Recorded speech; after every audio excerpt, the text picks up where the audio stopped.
The Ga West Municipal Hospital, which attends to about 600,000 emergency cases annually, has had challenges with erratic power supply over the years, a situation that has left the hospital with no option than to spend over 40,000 Ghana cedis on fuel to power each generator set this year.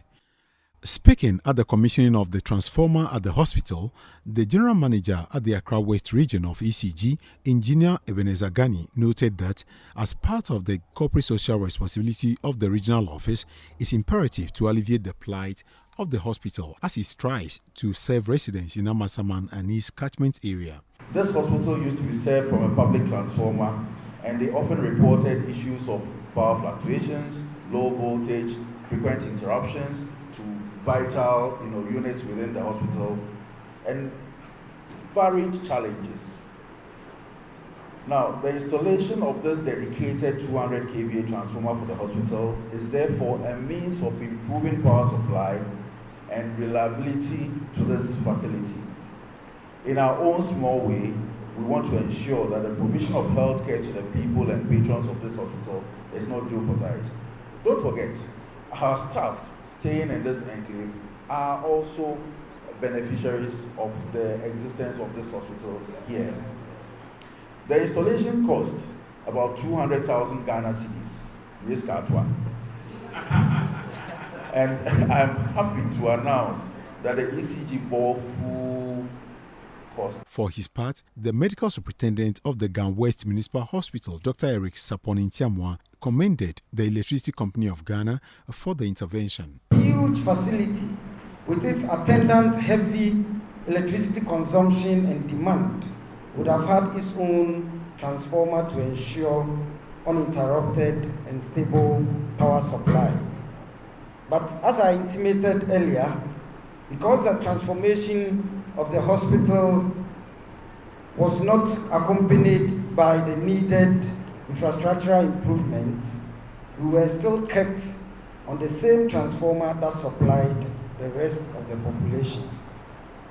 As the population in the municipality grew, the demand on the shared transformer increased, therefore affecting the quality of power supply in the hospital. Madam Chair, this power sharing, after the power sharing, led to a number of problems, including the famous power tripping and being in darkness for as long as 3 days. Though we have long passed the era of doomsday, but we could be in darkness for 3 days. Some other times, Madam Chair, parts of the facility will go off while other parts will have power. We had to fall on our 100 kVA generating plant in such times to ensure that surgical operations as well as our paperless system can run smoothly.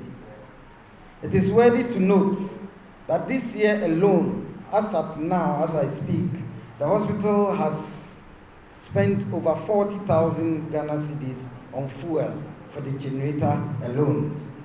This amount could have been channeled into purchasing medical equipment and medicines, therefore aiding the provision of quality health care. According to Dr. Sapon-Ntiamwa, a dedicated power source for the facility will go a long way to enhance healthcare services. He, however, called for more support from other benevolent organizations to support healthcare delivery. Now, I want to appeal to benevolent organizations and even ECG, as Oliver Tway said, ask for more to come to our aid. Currently, the hospital has the following challenges: limited space for maternal cases on admission, that is both the pre and post-delivery and labor ward. Inadequate facilities such as delivery beds for admission and deliveries. Limited rooms for health services, consulting room, offices, nutrition, public health, education room, etc. Limited space for the emergency units, the wards, the theater and theater recovery.